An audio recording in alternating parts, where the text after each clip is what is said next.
People love to travel. Whether that's exploring somewhere brand new or just because they want to escape daily life. Usually people travel because they want to take a break from whatever they're doing. Whether it's a gap year between jobs, school, or maybe they just get fed up and quit, like someone I know. And where people travel is typically based on the circumstance surrounding that break. Where people go often is based on a huge number of things, like budget, what they enjoy doing, who they are traveling with, and what's important to them. But something that no one really seems to be talking about, at least as far as I know, is what age you are when you're traveling and how that should influence where you travel to. Disclaimer, this obviously doesn't apply to everyone, and you know you best. So filter our opinion with your own. There's a reason that you find younger crowds at Ibiza and older crowds on cruises. This likely has to do with both cost, because kids have less money, and interests with similarly aged people. We all fall somewhere on that spectrum. I am currently somewhere on the wearing earplugs to concert, so somewhere in the transition phase. But there's also a good reason to go to some places now rather than later. What places should you travel to now, and what places can wait? This is an incredibly interesting topic to me because, well, there are a lot of reasons. I had the opportunity to go to North Korea in 2016 back when I was doing a fellowship in China, and I ended up not going. I regret this because I may never be able to see it with my own eyes as an American. And there are a lot of political-based reasons of why you should go somewhere now rather than later. International politics can shift on a dime and wars can start.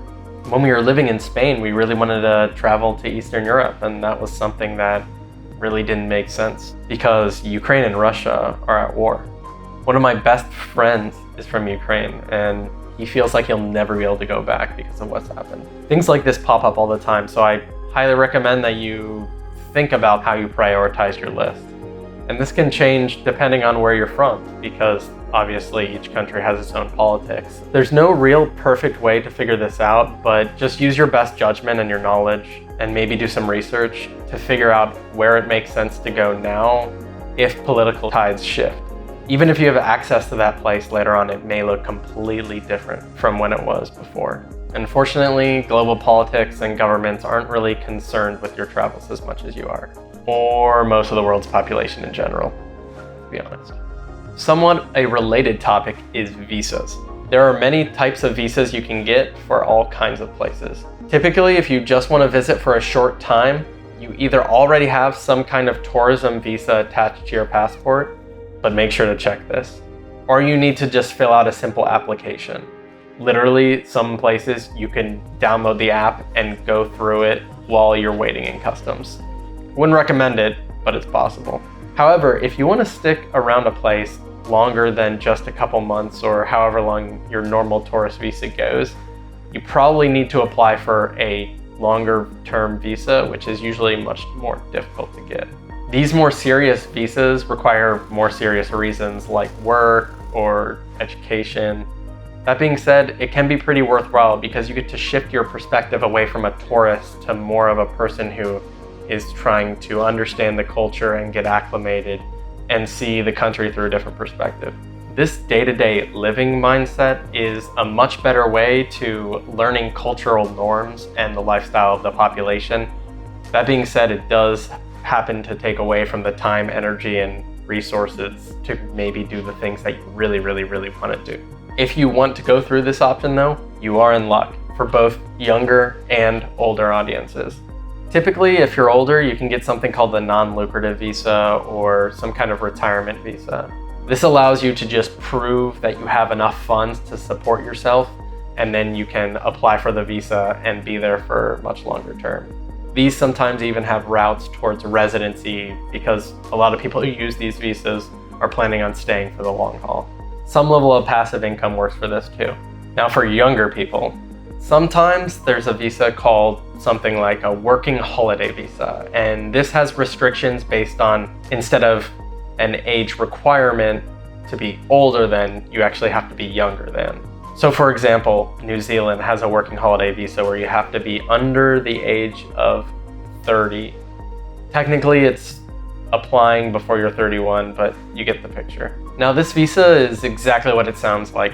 You apply for some smaller fee than a typical visa is, and you get the ability to work temporary jobs in the country and be there for somewhere up to a year or even more sometimes, depending on the country. You don't need a job before coming. You just show up, find work, and use that money to support yourself and travel around. This is actually a great option, and I would highly recommend it to those who are taking a gap year. For example, after graduating university, before starting work. I understand there's pros and cons to that career-wise, but I think gaining that opportunity when you're young is really important and can make a huge difference down the line. You're able to work in a lot of different fields, anything from working on a winery to doing manual labor to hosting at an Airbnb, a lot of hospitality and tourism and things like that. In New Zealand on the South Island, a lot of people like to work on orchards and pick cherries or kiwis and things like that. This gives you an opportunity to have some insight into industries that you probably wouldn't otherwise, and a great opportunity to make friends. Especially if you have a very specific thing that you enjoy doing, like diving or surfing or something like that. You can become a guide for those things. And so that is a really cool way to do what you love while you're somewhere that you may have wanted to travel to anyways. For example, there were some Slovakian guys in Iceland that actually took us on a tour of the glacier, and I think that is just an incredible job to have. Just every day hiking into the glacier and guiding people through that. It was where I actually found my first inspiration to come to New Zealand, aside from Lord of the Rings. My dad was with me in a Zoomies one day, and while I was looking at clothes, he got into a discussion with the guy who was working there, as he tends to do. And he found out that apparently you can come over to New Zealand during the summer, which is their winter, and snowboard, and basically work on a mountain, give snowboarding lessons, or just work at the facility, and then you get a snowboard every day of an entire summer, which is just, I mean, come on. I don't even know what to say. Now, I think this is actually a great alternative to study abroad, because study abroad can be pretty expensive depending on where you go and what the program is. So just think about that if you're still in college. Plus, because a lot of these jobs are physically intensive, it makes a lot of sense to be younger, where your body can kind of handle that level of abuse. And that brings me to my next point, physical health. Most people lose their physical abilities over time. It's an unfortunate aspect of life that just comes for everyone, except for me. I bought these special antioxidant pills off TikTok. Don't tell anyone.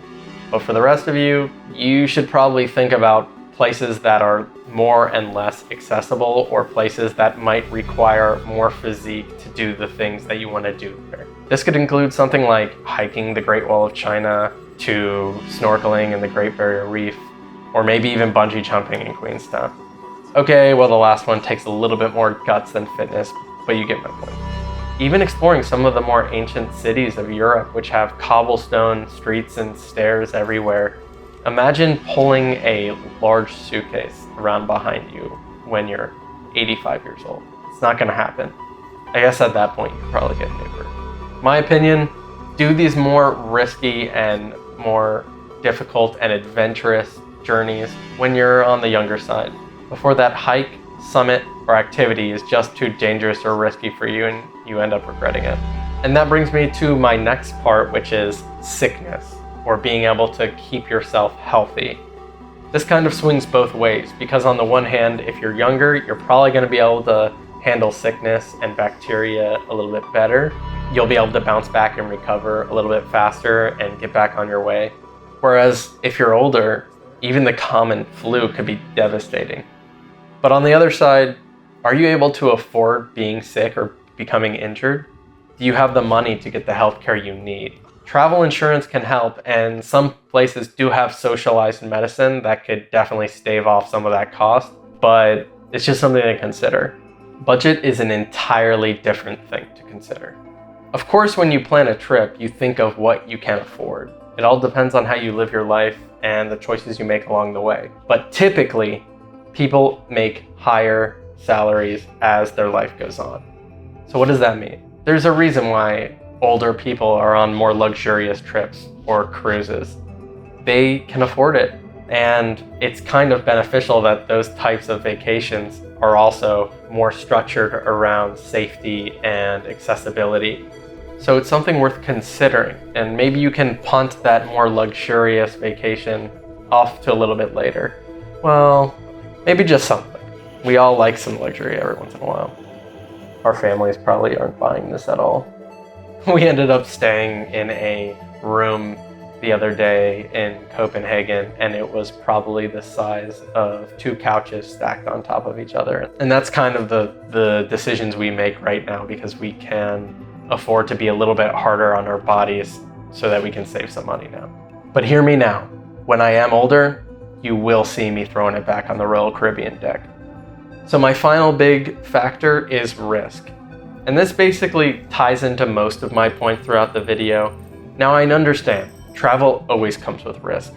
And it's about strategizing, planning, and trying to mitigate those risks so that you don't have to worry about it. But when it comes down to it, some places are just more risky. Whether it's political unrest, a country being completely adversarial to your own country, healthcare, road accidents, or even just whatever activities you want to do when you get there. All of these things can increase risk, and they play a variable in all the things I talked about, including budget and health. But I will always lean on the side of traveling. Just go. But plan, prepare, research, and be honest with yourself beforehand. There are always things that you can do to reduce risk to make yourself feel more comfortable. Some people thrive in traveling in the unknown and just winging it. Melissa and I are definitely guilty of this. We love to throw ourselves in situations and push beyond our comfort zone and grow. But if you will just be miserable by stressing out about it the whole time, it's really not worth it. Travel the way that makes sense to you. So, does this mean that you should just drop all of your plans right now and go to the most dangerous country you can think of? Obviously not.